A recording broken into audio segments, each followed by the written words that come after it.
Olá amigos, sejam bem-vindos a mais um vídeo do meu canal. Eu sou o Lucas Knipe, vamos falar mais uma vez sobre nostalgia esportiva, fazer mais um baú do esporte aqui, porque nessa semana eu fiz um vídeo comentando os 10 anos do título do Marin Cilic no US Open, né? Uma das campanhas mais improváveis de Grand Slam da história, ninguém esperava aquilo, aquela atuação mágica contra o Federer, aquela final tranquilíssima que ele teve contra o Nishikori.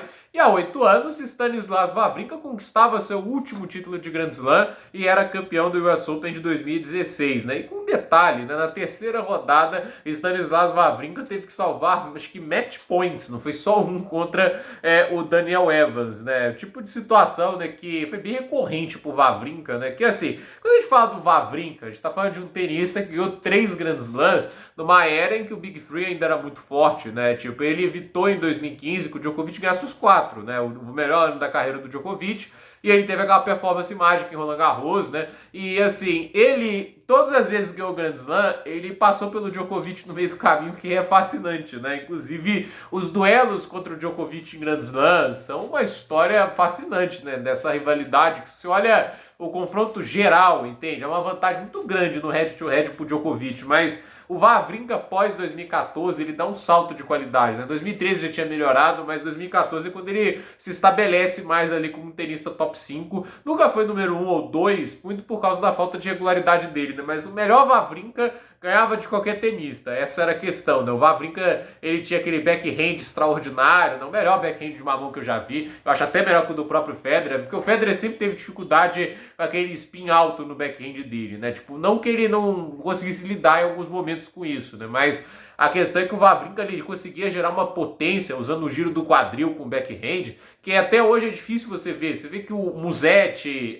o Dimitrov e o Tsitsipas, todos eles têm dificuldade daquela backhand de pancada, né? Tipo, eles dão mais o slice, sempre mais colocado. O Wawrinka é um dos poucos que conseguiu aliar a questão do backhand de uma mão, da potência, e ao mesmo tempo sem perder precisão. A pancada que ele dava de backhand era quase similar ao que ele conseguia fazer de forehand. Óbvio que o forehand é sempre onde você consegue machucar mais, mas o Wawrinka ele tinha um backhand com uma das mãos muito potente, muito, assim, perfeito, né? Eu acho que assim, a maneira que ele conseguia fazer transição para paralela e cruzada também era formidável. Esse backhand de uma mão na paralela é difícil, e assim, do jeito que ele faz, mais ainda, mas ele conseguia fazer, né? E assim, ele tava naquelas semanas, né, em que ele estava muito inspirado, né? Pelo menos na segunda semana, né, que ele começa o torneio vencendo o Fernando Verdasco na primeira rodada, e convenhamos, né, que primeira rodada perigosa, né, o Fernando Verdasco, esse tenista, eu falo que o Wawrinka não era regular, não tenho palavras para descrever a inconsistência do Fernando Verdasco, né,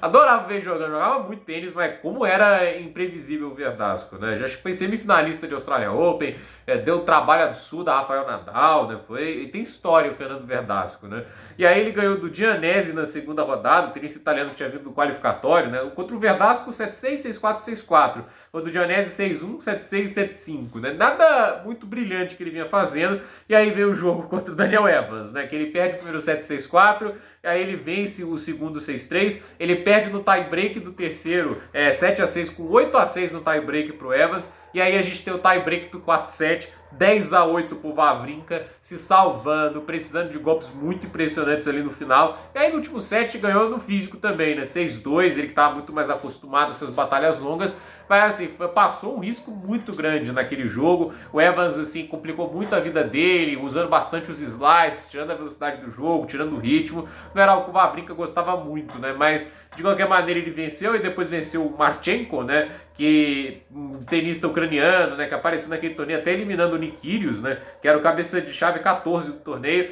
E assim, fez 6-4, 6-1, 6-7, 6-3. Então assim, 2 jogos seguidos, perdendo um set no meio do caminho, mas avança às quartas de final. E aí, as quartas de final, um pouquinho de nostalgia, né? Lembrar Djokovic e Tsonga, Joe-Wilfried Tsonga, Luca Pouille e Gael Monfils seriam Nadal nesse jogo, mas o Pouille venceu o Djokovic naquele jogo de melhor de 5 sets, né? Então, assim, foi uma grande zebra também. O 2016 do Nadal, convenhamos, né, que foi muito altos e baixos. Ele teve título de Masters 1000, chegou a ter lá a boa campanha nas Olimpíadas, mas evidentemente ainda era um ano bem complicado para o tenista espanhol. Tinha também o Gael Monfils, que nota, foi semifinalista desse torneio sem perder sets até chegar à semifinal, quando perdeu para o Djokovic. Teve uma atuação muito ruim contra o Djokovic nos 2 primeiros sets, apareceu no terceiro. Todo mundo achava que era a melhor chance dele ganhar do Djokovic, né? Mas o Monfils, ele teve os 2 primeiros sets muito desconexos, né? E não foi a primeira vez que o Monfils fez isso, né? De chegar muito forte nas fases, até assim, passar, atropelando todo mundo até chegar ali numa fase do torneio e não jogar tão bem ali no momento mais decisivo, né? E aí o Wawrinka, ele enfrenta o Juan Martín Del Potro, que veio no ano de reviravolta, né? O Del Potro sofria muito com lesões, mas 2016 foi medalha de prata na Olimpíada, foi convidado para o US Open e chegou até as quartas de final. Mas o Wawrinka jogou um baita tênis e é ali que ele engatilhou, né? Ali que ele encaixou bem, 7-6, 4-6, 6-3, 6-2, foi uma baita vitória contra o Del Potro, e ele iria enfrentar o Kei Nishikori, né, nas semifinais. Nishikori que havia surpreendido, né, ganhando do Murray, que vivia grande fase. Inclusive o Murray,